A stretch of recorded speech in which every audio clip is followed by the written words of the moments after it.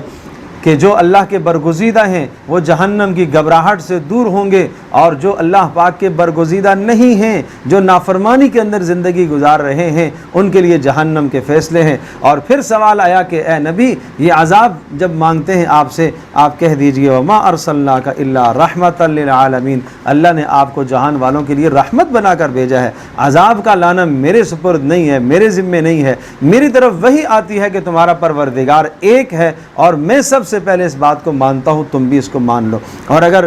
تم اعراض کرو گے تو پھر مجھے نہیں معلوم کہ وہ عذاب فوری آئے گا یا کب آئے گا، اللہ ہی جانتا ہے۔ اور اے نبی آپ یوں دعا کیجئے، نبی علیہ السلام کی یہ دعا ہے، رب احکم بالحق، اے اللہ ہمارے اور ان کے درمیان میں فیصلہ فرمائیے، ربنا الرحمن المستعان علی ما تصفون، اور اللہ تبارک تعالیٰ بہترین فیصلہ کرنے والا ہے۔ اس کے بعد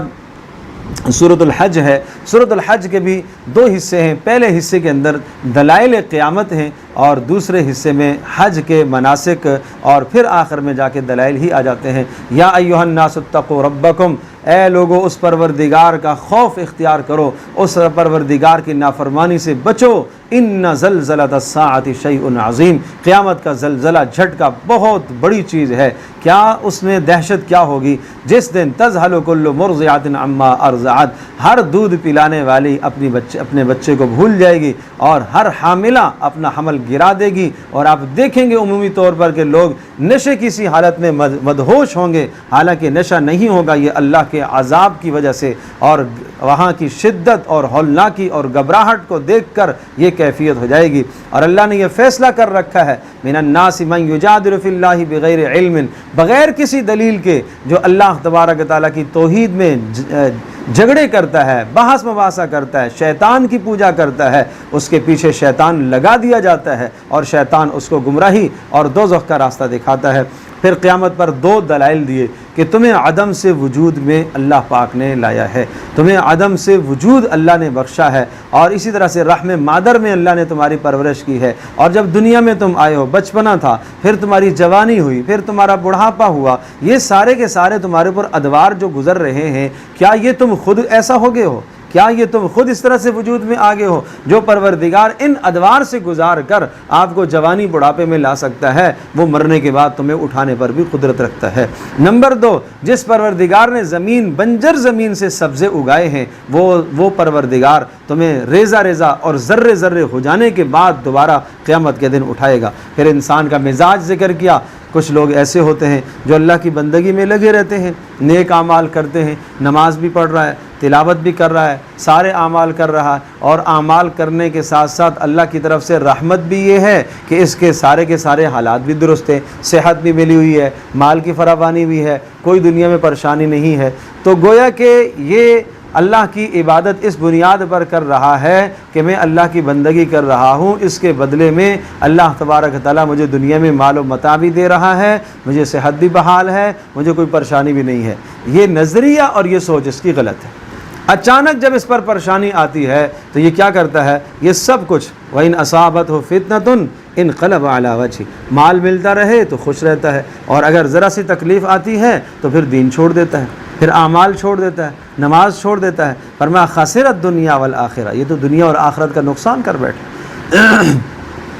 کیا اس کے سامنے مثالیں نہیں ہیں؟ رسول پاک صلی اللہ علیہ وسلم کی زندگی فقر کی زندگی گزری، صحابہ کی زندگی فقر کی، تنگ دستی کی زندگی گزری، اور مصائب بھی آئے، بیماریاں بھی آئیں، پریشانیاں بھی آئی ہیں، لیکن انہوں نے تو اپنے پروردگار کی بندگی کو نہیں چھوڑا۔ ایسے حالات میں یدعو من دون اللہ، ایسوں کو پکارنا شروع کر دیتا ہے کہ جو اللہ کے سوا ہیں، اور یہ کھلی گمراہی ہے، اور ایسوں کو پکارتا ہے، ایسوں پر اعتماد رکھتا ہے اللہ کو چھوڑ کر، کہ جن پر اعتماد رکھنا کوئی نفع نہیں ہے، نقصان ہی نقصان ہے، خسارہ ہی خسارہ ہے، اور یہ بہت دور کی گمراہی میں جا کے پڑا۔ من کان یظن ان لن ینصرہ اللہ، عداوت دین کا بیان ہے کہ کبھی کبھی اللہ تبارک تعالیٰ اپنے نبی کی مدد کرتا ہے یا اپنے نبی کے چاہنے والوں کی مدد کرتا ہے، نبی پر ایمان لانے والے اہل اسلام کی مدد کرتا ہے، یہ انفرادی طور پر بھی ہو سکتا ہے، اجتماعی طور پر بھی ہو سکتا ہے۔ اگر دنیا میں اللہ پاک کسی انسان کی مدد کرے تو جس کو برا لگتا ہے فَلْيَمْدُدْ بِسَبَبٍ إِلَى السَّمَاءِ، رسی لٹکائے اور آسمان پر چڑھے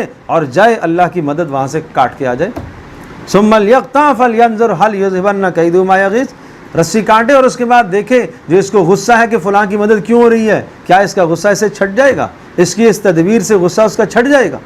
تو یہ بےہودہ بات ہے۔ اللہ پاک کی تقسیم پر، اللہ کے فیصلے پر انسان کو راضی رہنا چاہیے۔ اگر اس دنیا میں اللہ نے کسی کو مال سے نوازا ہے، علم سے نوازا ہے، صلاحیت سے نوازا ہے، تو آدمی کو اعتراف کرنا چاہیے کہ یہ صلاحیت اور علم کا مستحق تھا، اللہ پاک نے اس لیے اس کو عطا فرمایا۔ اور پھر فرمایا کہ آسمان و زمین اور جتنی بھی چیزیں ہیں، اور شمس اور قمر اور نجوم، ستارے اور پہاڑ اور درخت اور جانور، سب کے سب اللہ کے سامنے سجدہ ریز ہیں، سب کے سب اللہ کے سامنے سجدہ ریز ہیں۔ پھر جنت اور جہنم کا تذکرہ کر کے دوسرا حصہ پھر حج کے مناسک، حضرت ابراہیم علیہ السلام سے بیت اللہ کو تعمیر کرانے کا بیان اور ابراہیم علیہ السلام کی زبان سے حج کا اعلان کرنے کا بیان ہے۔ اور پھر یہ سمجھایا، حج کے مناسک دیے، اور حج کے مناسک دینے کے بعد یہ فرمایا ذالک ومن یعظم حرمات اللہ، اللہ پاک نے جن چیزوں کی حرمت بیان فرمائی ہے ان کی حرمت کی تعظیم کرنا یہ تمہارے لیے بہتر ہے۔ اور اسی طرح سے چوپایوں کو صرف اللہ کے نام پر ذبح کیا کرو، غیروں کے نام پر نظر و نیاز نہیں ہونی چاہیے۔ اور پھر قربانی کا فلسفہ سمجھایا، اور وہ لوگ جو اللہ کے سامنے جھکنے والے ہیں ان کی صفات بیان فرمائی۔ نمبر 1، جب اللہ پاک کا تذکرہ آتا ہے تو ڈر جاتے ہیں۔ نمبر 2، مصائب پر صبر کرنے والے ہیں۔ نمبر 3، نماز قائم کرنے والے ہیں۔ نمبر 4، جو ہم نے دیا اس میں سے خرچ کرنے والے ہیں۔ یہ وہ لوگ ہیں جو تواضع اور انکساری اختیار کرنے والے اور اللہ کے محبوب ہیں۔ ان کی قربانیاں اللہ کو پہنچتی ہیں۔ اور فرمایا یاد رکھنا، تمہاری قربانیوں سے تمہارا گوشت اور تمہارے خون جانوروں کے اللہ تک نہیں پہنچتے، اللہ تمہاری نیتوں کو دیکھتا ہے، تم نے کس جذبے سے قربانی کی ہے۔ کیا وہ جذبہ ہے جو ابراہیم علیہ السلام کا جذبہ تھا حضرت اسماعیل کی ذبح کرتے وقت، وہ جو جذبہ تھا کہ اللہ کے نام پر اپنا سب کچھ قربان کرنا اور اپنی محبوب اور پسندیدہ چیز اپنے بیٹے کو قربان کر دینا، کیا آج یہ جذبہ ہے؟ یہ جذبہ اللہ تک پہنچتا ہے۔ اور یہ اللہ کی قدرت کی نشانی نہیں دیکھتے ہو؟ بڑے بڑے جانور اللہ تبارک تعالیٰ نے تمہارے لیے مسخر کر دیے، اللہ نے تمہارے تابع کر دیے ہیں۔ اگر اللہ پاک نے ان کو تمہارے تابع کر دیا ہے تو تمہیں اللہ کا تابع بننا چاہیے، تمہیں اللہ کا شکر ادا کرنا چاہیے۔ اور پھر یاد رکھو، اس دنیا میں اللہ تبارک تعالیٰ نے تمہارا دفاع کیا ہوا ہے کافر اقوام سے، اور دیگر لوگوں کے دلوں میں اللہ پاک نے تمہارا رعب ڈالا ہوا ہے، اور یہ اس وقت تک رہے گا جب تم اللہ کی بندگی کو اختیار کرو گے۔ اذن للذین یقاتلون بانہم ظلموا، یہ آیت پھر مدینہ میں اس وقت نازل ہوئی تھی جب مکہ سے ہجرت کر کے مدینہ میں آئے، اور اس آیت میں جہاد کی اجازت دی گئی ہے کہ اب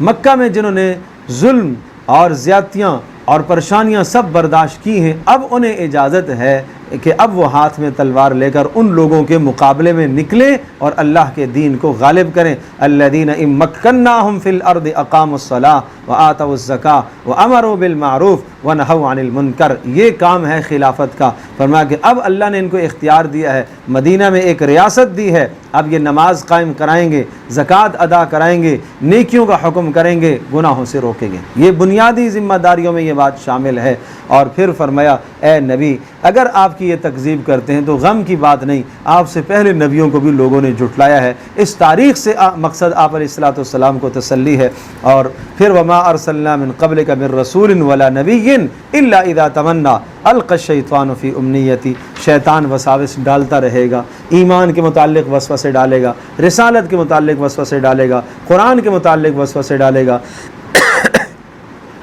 لیکن اللہ تبارک تعالیٰ کی جس کے ساتھ مدد ہوتی ہے، اللہ تبارک تعالیٰ کی مدد جس پر ہوتی ہے، وہ شیطان کے مکر و فریب سے بچ سکتا ہے۔ اتنا اختیار یا اللہ تو نے کیوں دیا شیطان کو کہ وہ وسوسے ڈالتا ہے؟ لیجعل ما یلقی الشیطان فتنۃ، یہ آزمائش ہے، یہ امتحان ہے۔ ایک طرف نبی کا کلام، ایک طرف قرآن کا کلام، ایک طرف قرآن کی بات، ایک طرف نبی کی سیرت، اور دوسری طرف شیطان کے وسوسے۔ اب دیکھتے ہیں تمہارا ایمان کتنا ہے کہ تم نبی کی بات کو لیتے ہو، قرآن کی بات کو لیتے ہو، یا شیطان کے وسوسوں کے پیچھے چلتے ہو۔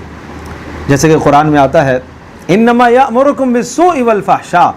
شیطان تمہیں بے حیائی کا حکم دیتا ہے، شیطان تمہیں بخل کا حکم دیتا ہے، بخل کے وسوسے ڈالتا ہے کہ خرچ کرنے سے کیا ہو جاؤ گے، بخیل ہو جاؤ گے۔ اللہ کا یہ پیغام ہے کہ خرچ کرنے سے کیا ہے، مال بڑھتا ہے،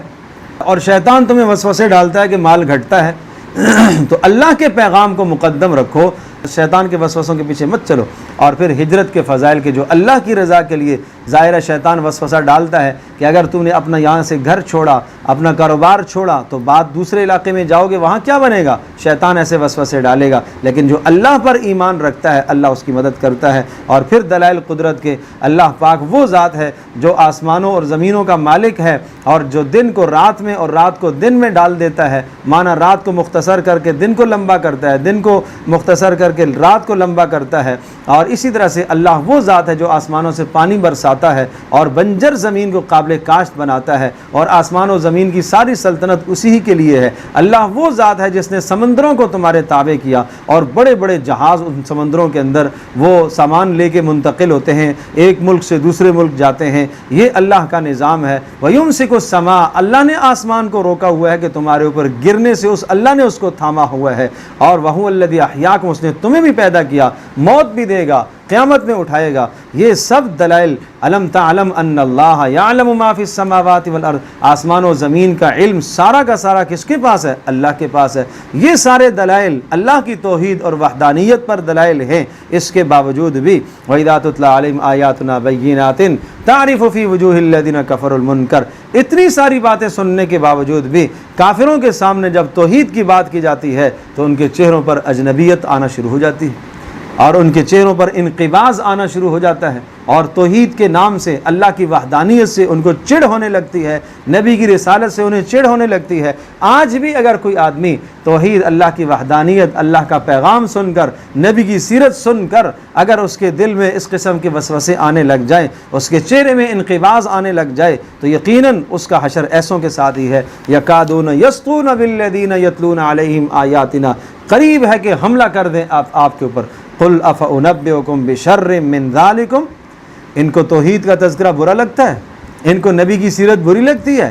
کہو آپ کہہ دیجئے کیا اس سے زیادہ خطرناک چیز آپ کو بتا دوں، النار، وہ دوزخ ہے۔ نبی کی مخالفت دوزخ، اور قرآن کی مخالفت دوزخ اور جہنم۔ وعدہ اللہ الذین کفروا، اللہ نے وعدہ کیا ہے کہ کافروں کو یہ پہنچے گی۔ وبئس المصیر، بڑا بدترین ٹھکانہ ہے۔ اور آخر میں پھر ایک مثال دے کر سمجھایا کہ اللہ کے سوا تمہارا جس پر اعتماد ہے، مال پر، بتوں پر، دولت پر، اقتدار پر، جس پر تمہارا اعتماد، انہوں نے کیا کیا ہے دنیا میں، لن یخلقوا ذبابا، ایک مچھر، ایک مکھی نہیں پیدا کر سکتے، سب جمع ہو کر بھی ایک مکھی نہیں بنا سکتے، اور اگر مکھی ان سے کوئی چیز چرا کر لے جائے تو وہ واپس چھڑا نہیں سکتے۔ اتنے کمزور تو ہیں، جو وہ کمزور ہیں وہ تمہاری کیا مدد کریں گے؟ ما قدر اللہ حق قدری، اللہ کی عظمت نہ کی جیسا کہ عظمت کا حق تھا، اللہ کو ایسا نہ پہچانا جیسا کہ پہچاننے کا حق تھا، اللہ کی معرفت ایسے نہیں حاصل کی جیسا کہ معرفت کا حق تھا، اللہ کی تعظیم ایسے نہیں کی جیسا کہ تعظیم کا حق تھا، یہ تو دوسروں کی تعظیم کرنے لگ گئے۔ اللہ پاک کو ہر آن ہر گھڑی اپنا مشکل کشا، حاجت روا سمجھنا چاہیے تھا۔ ان اللہ لقوی عزیز، اللہ تبارک تعالیٰ غلبے والا ہے، طاقت والا ہے، اور اللہ تبارک تعالیٰ ماضی حال کے تمام علموں کو جانتا ہے، تمام باتوں سے آگاہ ہے۔ لہٰذا ان سب باتوں کا خلاصہ یہ ہوا، ارکعوا واسجدوا واعبدوا ربکم، اللہ کے سامنے جھک جاؤ، اسی کی بندگی کرو، اور خیر اور نیک اعمال کیا کرو تاکہ تم کامیاب ہو جاؤ، اور اس دین کے لیے مشقتیں اور محنتیں برداشت کرو، اور نماز قائم کرتے رہو، زکوٰۃ ادا کرتے رہو، اور اللہ کے ساتھ چمٹ کر رہو۔ وہ تمہارا سب سے بہترین مولا، سب سے بہترین کام بنانے والا، سب سے بہترین معین اور مددگار ہے۔ اللہ پاک ہم سب کے لیے سمجھنا عمل کرنا آسان۔